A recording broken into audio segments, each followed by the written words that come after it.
Hi friends, आप सभी कैसे हो। आशा करता हूं कि आप सभी अच्छे होंगे। आपका हमारे चैनल वीके जाटोल क्लासेस में स्वागत है। आज के इस वीडियो में हम 25 अप्रैल 2026 के मुख्य करंट अफेयर्स और उसके एक्सप्लेन के बारे में चर्चा करेंगे। प्रश्न नंबर 1, हाल ही में एशिया के सबसे अमीर व्यक्ति का खिताब किसने हासिल किया है? A. Mukesh Ambani, B. Gautam Adani, C. Shiv Nadar, D. Azim Premji. दोस्तों, आपका सही answer option number B Gautam Adani होगा। बड़ा बदलाव। अदानी समूह के चेयरमैन गौतम अदानी ने रिलायंस इंडस्ट्रीज के मुकेश अंबानी को पछाड़कर एक बार फिर एशिया के सबसे अमीर व्यक्ति का खिताब हासिल कर लिया है। नेटवर्थ। ब्लूमबर्ग बिलियनियर इंडेक्स के ताजा आंकड़ों के अनुसार गौतम अदानी की कुल संपत्ति अब 92.6 बिलियन डॉलर हो गई है, जबकि मुकेश अंबानी की संपत्ति 90.8 बिलियन डॉलर है। कारण, ये बदलाव अदानी समूह की कंपनियों जैसे Adani power, Adani total gas और अदानी ग्रीन एनर्जी के शेयरों में आई हालिया तेजी की वजह से हुआ है।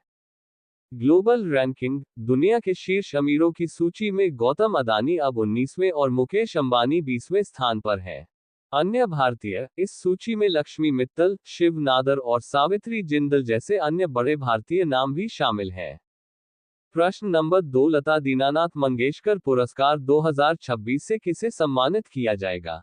ए. Amartya Sen, B. Kailash Satyarthi, C. Narayana Murthy, D. Sundar Pichai. दोस्तों, आपका सही answer option number B Kailash Satyarthi होगा। नोबेल शांति पुरस्कार विजेता कैलाश सत्यार्थी को वर्ष 2026 के प्रतिष्ठित लता दीनानाथ मंगेशकर पुरस्कार के लिए चुना गया है। यह इस पुरस्कार का 5वां संस्करण है। कारण, उन्हें बाल श्रम के खिलाफ उनके आजीवन संघर्ष और बच्चों के अधिकारों के संरक्षण में दिए गए असाधारण योगदान के लिए ये सम्मान दिया जा रहा है। घोषणा। इसकी घोषणा मास्टर दीनानाथ मंगेशकर स्मृति प्रतिष्ठान की ओर से पंडित हृदयनाथ मंगेशकर ने की। समारोह। ये पुरस्कार 24 अप्रैल 2026 को पुणे के गणेश कला क्रीड़ा मंच पर आयोजित एक भव्य समारोह में प्रदान किया गया। ये दिन मास्टर दीनानाथ मंगेशकर की 84वीं पुण्यतिथि का भी अवसर है। पुरस्कार का इतिहास। ये पुरस्कार 2022 में भारत रत्न लता मंगेशकर की स्मृति में शुरू किया गया था। सबसे पहला पुरस्कार प्रधानमंत्री नरेंद्र मोदी को दिया गया था। अन्य विजेता 2026 कैलाश सत्यार्थी के साथ ही सिनेमा के लिए रवीना टंडन, संगीत के लिए महेश काले और नृत्य के लिए शमा भाटे जैसी हस्तियों को भी विभिन्न श्रेणियों में सम्मानित किया जाएगा। प्रश्न नंबर 3, IMF के अनुसार भारत अब विश्व की किस स्थान की अर्थव्यवस्था बन गया है? ए. चौथी, बी. 5वीं, सी. छठी, डी. 7वीं। दोस्तों, आपका सही आंसर ऑप्शन नंबर सी. छठी होगा। रैंकिंग में गिरावट। अंतर्राष्ट्रीय मुद्रा कोष IMF के ताजा आंकड़ों के अनुसार भारत विश्व की 5वीं सबसे बड़ी अर्थव्यवस्था का अपना स्थान गंवाकर अब छठे स्थान पर खिसक गया है।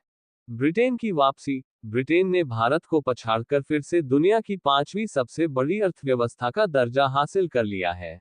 कारण, भारत की रैंकिंग में इस गिरावट की मुख्य वजह डॉलर के मुकाबले रुपये की कमजोरी और भारतीय अर्थव्यवस्था की विकास दर GDP ग्रोथ में आई हालिया सुस्ती को माना जा रहा है। महंगाई का असर। बढ़ती महंगाई और वैश्विक आर्थिक अनिश्चितताओं ने भी भारतीय इकोनॉमी की रफ्तार पर ब्रेक लगाया है, जिससे रैंकिंग पर असर पड़ा। भविष्य की उम्मीद। विशेषज्ञों का मानना है कि यह स्थिति अस्थायी हो सकती है, लेकिन फिलहाल वैश्विक स्तर पर भारत एक पायदान नीचे आ गया है।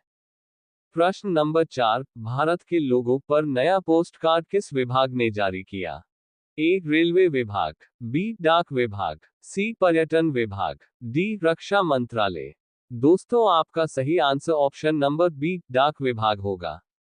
डाक विभाग ने नई दिल्ली स्थित प्रधानमंत्री संग्रहालय और पुस्तकालय PMML के सहयोग से भारत के लोगों पर एक विशेष पोस्ट कार्ड जारी किया है। प्रदर्शनी का हिस्सा। ये पोस्ट कार्ड एक भारत श्रेष्ठ भारत थीम के तहत आयोजित डाक टिकट प्रदर्शनी का एक हिस्सा है। इस प्रदर्शनी का शीर्षक डाक टिकटों के माध्यम से भारत की एकता और लोकतंत्र का उत्सव रखा गया है। प्रदर्शनी के मुख्य आकर्षण। ये प्रदर्शनी 14 अप्रैल से शुरू हुई थी, जिसमें भारत की विविधता और विरासत को दर्शाया गया है।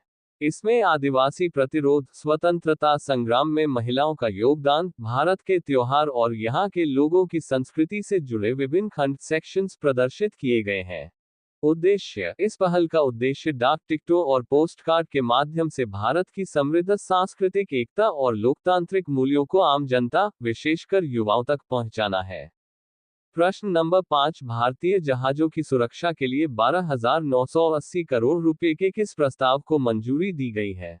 ए. भारत बीमा योजना, B. Bharat maritime insurance pool, C. राष्ट्रीय सुरक्षा योजना, डी. समुद्री विकास मिशन।